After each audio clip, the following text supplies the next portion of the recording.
Ever feel like certain situations push all your buttons? We've all been there. Maybe it's that crowded gym or a stressful work meeting. Today, we're exploring a 5-step method to take control of those emotional triggers and turn stress into strength.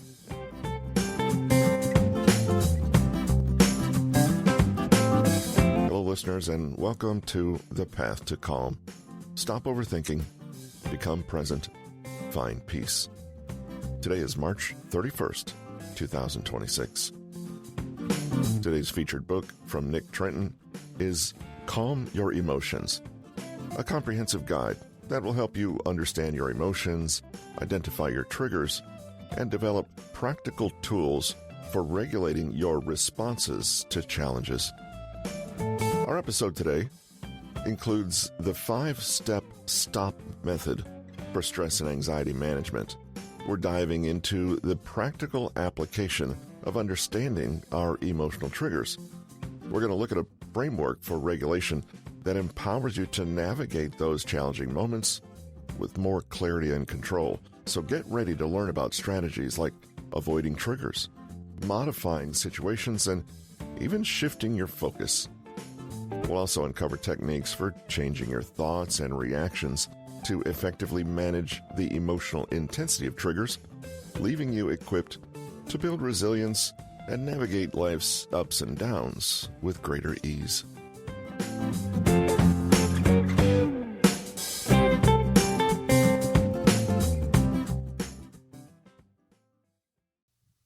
Stanford psychologist J.J. Gross came up with a 5-step method for regulating emotion.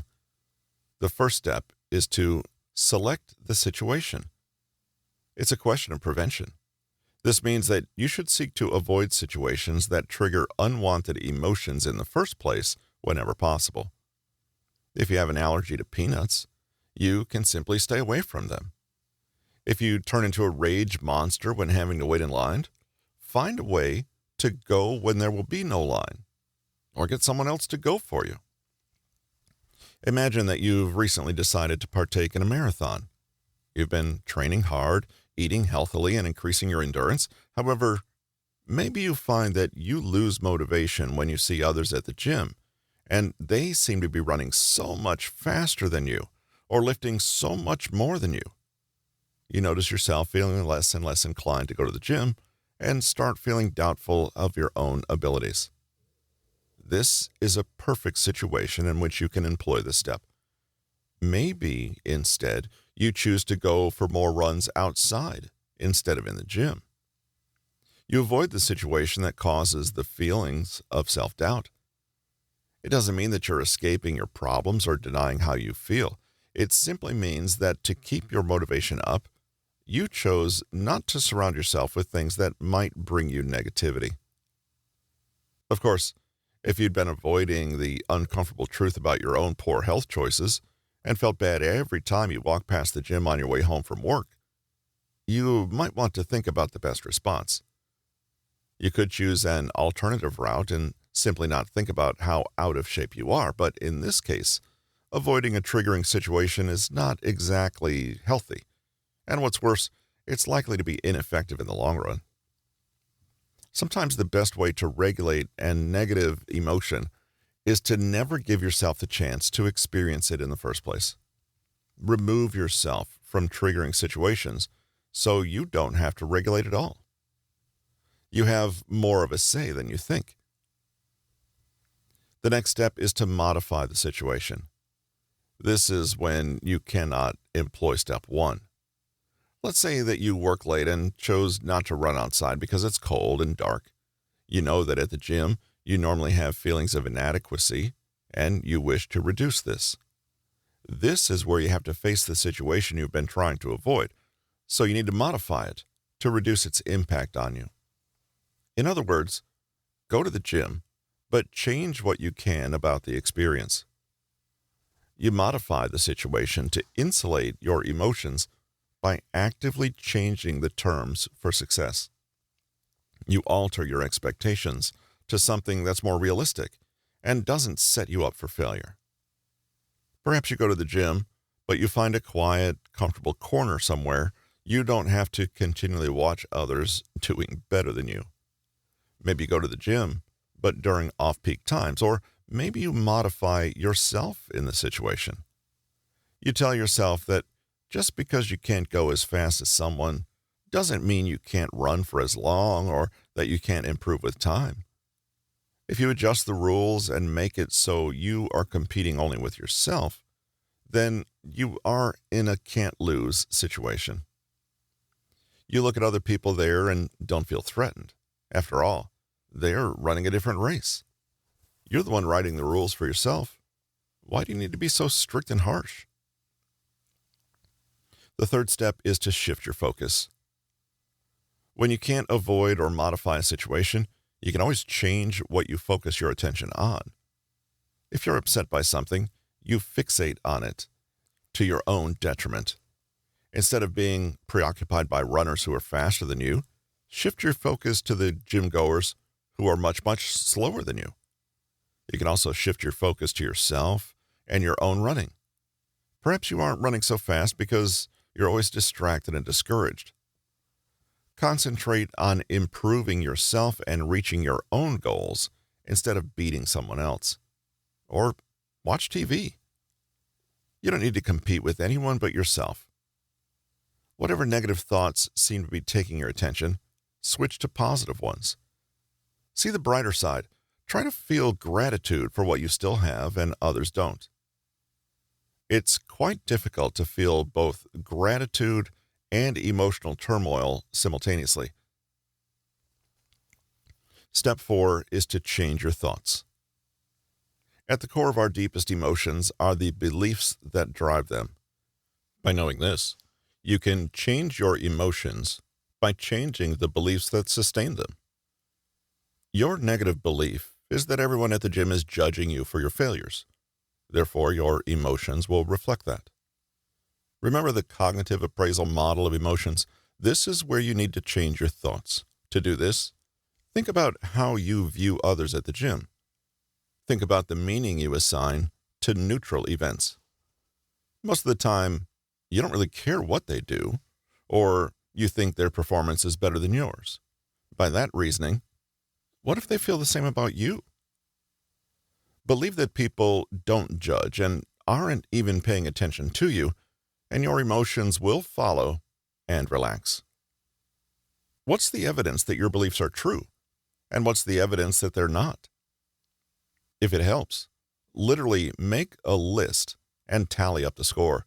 You may find that your negative emotion is a response to something that simply doesn't exist. The fifth and final step of emotion regulation, when all else fails, is to change your response. This is pure regulation. This is the last resort, when no other steps of this process work and you find yourself feeling without limits. Maybe you do go to the gym and you fully experience all the emotions that triggers for you. Maybe you feel utterly destroyed, decide to give up, and are very close to tears or rage. Here's the point at which you most need to rein in your automatic response. Take a deep breath to gather yourself, close your eyes, and pause. Acknowledge the emotion, feel it, stare at it head on, but surf it like a wave rather than letting it crash into you. Gather your inner reserve and force yourself at least to change your facial expression and choose not to act. Obviously, you won't be able to all the time.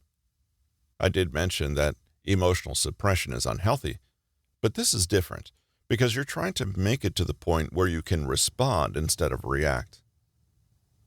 When we can reflect a bit more, often we'll find perspective and a different and healthier way to respond. Your goal, then, is not to magically solve any problem in that moment or strong-arm yourself into feeling differently. Your goal is only to ride out the emotion for long enough that you're in response mode and not react mode. By pausing in your tracks and taking a few moments to fully experience all your emotions, you'll find that you can more actively regulate them. You might have noticed something. The earlier in the process that you step in and act, the easier it is. It's not hard to avoid exposing yourself to triggers, but it's very hard, sometimes impossible, to rein in a negative emotional spiral once it's well underway. So, the logic is clear. As much as you possibly can, try to intervene sooner rather than later. Then, you don't need force and willpower, but only a little planning and foresight. Another similar model is called the STOP method, created by Carol Vivian. STOP stands for stop. Simply pause and try not to let yourself be overcome by emotion. T, take a breath. Breathe deeply to keep your heart rate in check, and notice your breathing in a conscious effort to keep it slow and measured. Observe. Ask what's going through your mind, determine where your focus lies, discover what you're reacting to, and try to name the feelings that are swirling through your brain. Pull back for perspective. Ask yourself what is really happening. Try to incorporate different perspectives. Understand how little it ultimately matters in your life, and remember to not instantly see disaster. Practice what works. Proceed with the best action you can take for the time being. Remember your values. Make sure you're responding rather than reacting, and focus on your main goals for the situation at hand. Remember that inserting a delay between our intense emotions and our responses is always the end goal. None of the steps in these emotional regulation frameworks are easy, and at some point, simply increasing your tolerance to emotional discomfort and anxiety becomes a necessary step toward resilience and calm.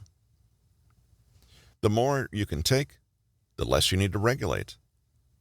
You'll recognize some common elements from the regulation framework we've just discussed.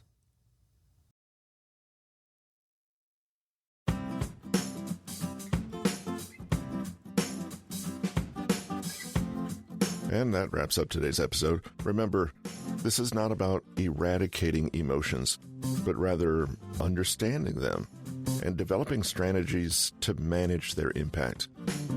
Whether it's selecting situations wisely, modifying your environment, or even simply shifting your focus, there are tools at your disposal. And don't forget the power of changing your thoughts. Sometimes just reframing a situation can make all the difference. And lastly, remember to react less, respond more thoughtfully.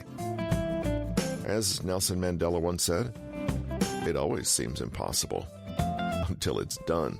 So go forth, equip yourself with these tools, and start conquering those emotional challenges one step at a time.